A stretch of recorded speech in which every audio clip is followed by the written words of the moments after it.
नमः। श्रीमद् भगवद गीता अथ चतुर्थोऽध्यायः ज्ञान कर्म संन्यास योग। श्री भगवान बोले, मैंने इस अविनाशी योग को सूर्य से कहा था। सूर्य ने अपने पुत्र वैवस्वत मनु से कहा और मनु ने अपने पुत्र राजा इक्ष्वाकु से कहा। हे परंतप अर्जुन, इस प्रकार परंपरा से प्राप्त इस योग को राजर्षियों ने जाना, किंतु उसके बाद वह योग बहुत काल से इस पृथ्वी लोक में लुप्त प्राय हो गया। तू मेरा भक्त और प्रिय सखा है, इसलिए वही यह पुरातन योग आज मैंने तुझको कहा है, क्योंकि यह बड़ा ही उत्तम रहस्य है, अर्थात गुप्त रखने योग्य विषय है। अर्जुन बोले, आपका जन्म तो अर्वाचीन अभी हाल का है और सूर्य का जन्म बहुत पुराना है, अर्थात कल्प के आदि में हो चुका था। तब मैं इस बात को कैसे समझूं कि आप ही ने कल्प के आदि में सूर्य से यह योग कहा था? श्री भगवान बोले, हे परंतप अर्जुन, मेरे और तेरे बहुत से जन्म हो चुके हैं, उन सब को तू नहीं जानता, किंतु मैं जानता हूँ। मैं अजन्मा और अविनाशी स्वरूप होते हुए भी तथा समस्त प्राणियों का ईश्वर होते हुए भी अपनी प्रकृति को अधीन करके अपनी योग माया से प्रकट होता हूँ। हे भारत, जब जब धर्म की हानि और अधर्म की वृद्धि होती है, तब तब ही मैं अपने रूप को रचता हूँ, अर्थात साकार रूप से लोगों के सम्मुख प्रकट होता हूँ। साधु पुरुषों का उद्धार करने के लिए, पाप कर्म करने वालों का विनाश करने के लिए और धर्म की अच्छी तरह से स्थापना करने के लिए मैं युग युग में प्रकट हुआ करता हूँ। हे अर्जुन, मेरे जन्म और कर्म दिव्य अर्थात निर्मल और अलौकिक हैं। इस प्रकार जो मनुष्य तत्व से जान लेता है, वह शरीर को त्याग कर फिर जन्म को प्राप्त नहीं होता, किंतु मुझे ही प्राप्त होता है।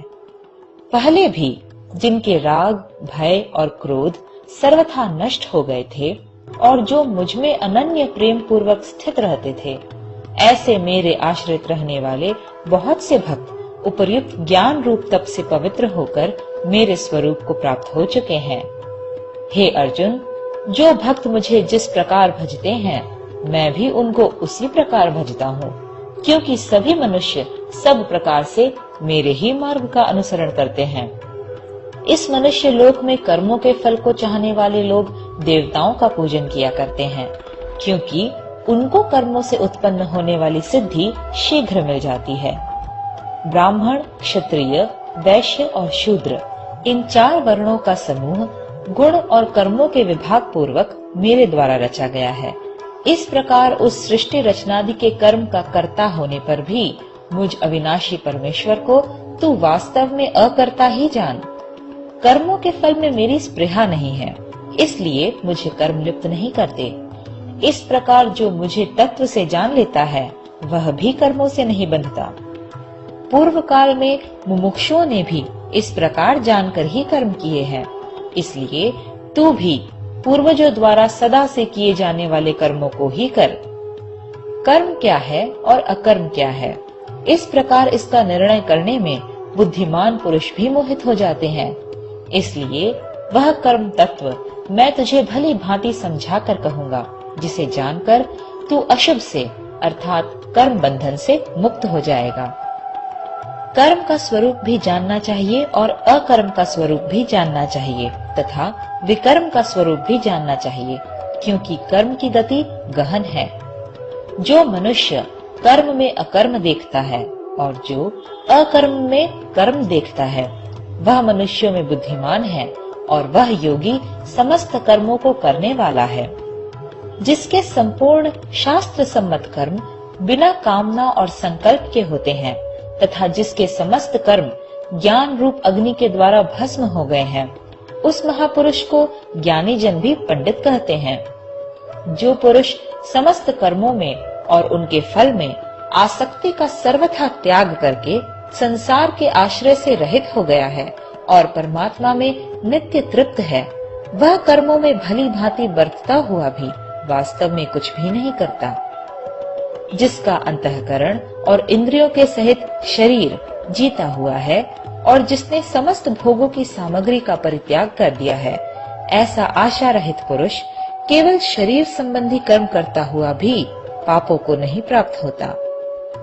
जो बिना इच्छा के अपने आप प्राप्त हुए पदार्थ में सदा संतुष्ट रहता है, जिसमें ईर्ष्या का सर्वथा अभाव हो गया है, जो हर्ष शोक आदि द्वंद्वों से सर्वथा अतीत हो गया है, ऐसा सिद्धि और असिद्धि में सम रहने वाला कर्मयोगी कर्म करता हुआ भी उनसे नहीं बंधता। जिसकी आसक्ति सर्वथा नष्ट हो गई है, जो देहाभिमान और ममता से रहित हो गया है, जिसका चित्त निरंतर परमात्मा के ज्ञान में स्थित रहता है, ऐसा केवल यज्ञ संपादन के लिए कर्म करने वाले मनुष्य के संपूर्ण कर्म भली भांति विलीन हो जाते हैं। जिस यज्ञ में अर्पण अर्थात स्त्रुआ आदि भी ब्रह्म है और हवन किए जाने योग्य द्रव्य भी ब्रह्म है तथा ब्रह्म रूप कर्ता के द्वारा ब्रह्म रूप अग्नि में आहुति देना रूप क्रिया भी ब्रह्म है, उस ब्रह्म कर्म में स्थित रहने वाले योगी द्वारा प्राप्त किए जाने योग्य फल भी ब्रह्म ही है। दूसरे योगी जन देवताओं के पूजन रूप यज्ञ का ही भली भांति अनुष्ठान किया करते हैं और अन्य योगी जन पर ब्रह्म परमात्मा रूप अग्नि में अभेद दर्शन रूप यज्ञ के द्वारा ही आत्म रूप यज्ञ का हवन किया करते हैं। पर ब्रह्म परमात्मा में ज्ञान द्वारा एक ही भाव से स्थित होना ही ब्रह्म रूप अग्नि में यज्ञ के द्वारा यज्ञ को हवन करना है।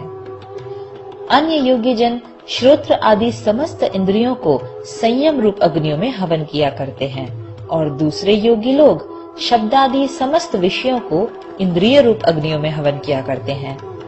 दूसरे योगी जन इंद्रियों की संपूर्ण क्रियाओं को और प्राणों की समस्त क्रियाओं को ज्ञान से प्रकाशित आत्म संयम योग रूप अग्नि में हवन किया करते हैं। सच्चिदानंद घन परमात्मा के सिवाय अन्य किसी का भी चिंतन न करना ही उन सब का हवन करना है।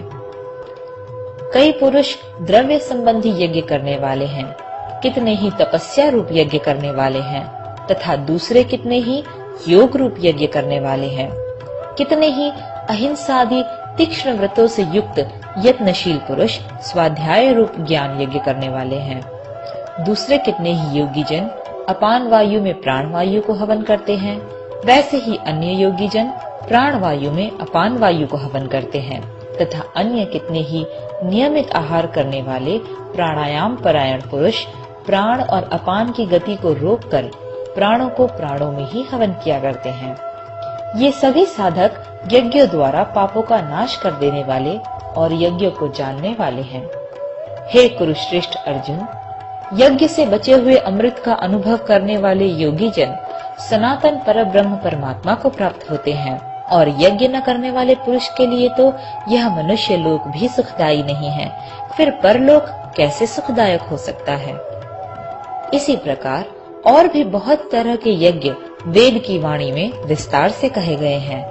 उन सब को तू मन, इंद्रिय और शरीर की क्रिया द्वारा संपन्न होने वाले जान। इस प्रकार तत्व से जानकर उनके अनुष्ठान द्वारा तू कर्म बंधन से सर्वथा मुक्त हो जाएगा। हे परंतप अर्जुन, द्रव्यमय यज्ञ की अपेक्षा ज्ञान यज्ञ अत्यंत श्रेष्ठ है तथा यावन मात्र संपूर्ण कर्म ज्ञान में समाप्त हो जाते हैं। उस ज्ञान को तू तत्वदर्शी ज्ञानियों के पास जाकर समझ। उनको भली भांति दंडवत प्रणाम करने से, उनकी सेवा करने से और कपट छोड़कर सरलता पूर्वक प्रश्न करने से वे परमात्मा तत्व को भली भांति जानने वाले ज्ञानी महात्मा तुझे उस तत्व ज्ञान का उपदेश करेंगे, जिसको जानकर फिर तू इस प्रकार मोह को नहीं प्राप्त होगा। तथा हे अर्जुन, जिस ज्ञान के द्वारा तू संपूर्ण भूतों को निशेष भाव से पहले अपने में और पीछे मुझ सच्चिदानंद घन परमात्मा में देखेगा, यदि तू अन्य सब पापियों से भी अधिक पाप करने वाला है तो भी तू ज्ञान रूप नौका द्वारा निस्संदेह संपूर्ण पाप समुद्र से भली भांति तर जाएगा। क्योंकि हे अर्जुन, जैसे प्रज्वलित अग्नि ईंधनों को भस्ममय कर देता है, वैसे ही ज्ञान रूप अग्नि संपूर्ण कर्मों को भस्ममय कर देता है। इस संसार में ज्ञान के समान पवित्र करने वाला निस्संदेह कुछ भी नहीं है। उस ज्ञान को कितने ही काल से कर्म योग के द्वारा शुद्धांतकरण हुआ मनुष्य अपने आप ही आत्मा में पा लेता है। जितेंद्रिय, साधन परायण और श्रद्धावान मनुष्य ज्ञान को प्राप्त होता है तथा ज्ञान को प्राप्त होकर वह बिना विलंब के तत्काल ही भगवत प्राप्ति रूप परम शांति को प्राप्त हो जाता है। विवेकहीन और श्रद्धा रहित संशय युक्त मनुष्य परमार्थ से अवश्य भ्रष्ट हो जाता है। ऐसे संशय युक्त मनुष्य के लिए न यह लोक है, न परलोक है और न सुख ही है। हे धनंजय, जिसने कर्म योग की विधि से समस्त कर्मों का परमात्मा में अर्पण कर दिया है और जिसने विवेक द्वारा समस्त संशयों का नाश कर दिया है, ऐसे वश में किए हुए अंतःकरण वाले पुरुष को कर्म नहीं बांधते। इसलिए हे भरतवंशी अर्जुन, तू हृदय में स्थित इस अज्ञान जनित अपने संशय का विवेक ज्ञान रूप तलवार द्वारा छेदन करके समत्व रूप कर्म योग में स्थित हो जा और युद्ध के लिए खड़ा हो जा। चतुर्थोध्यायः समाप्त।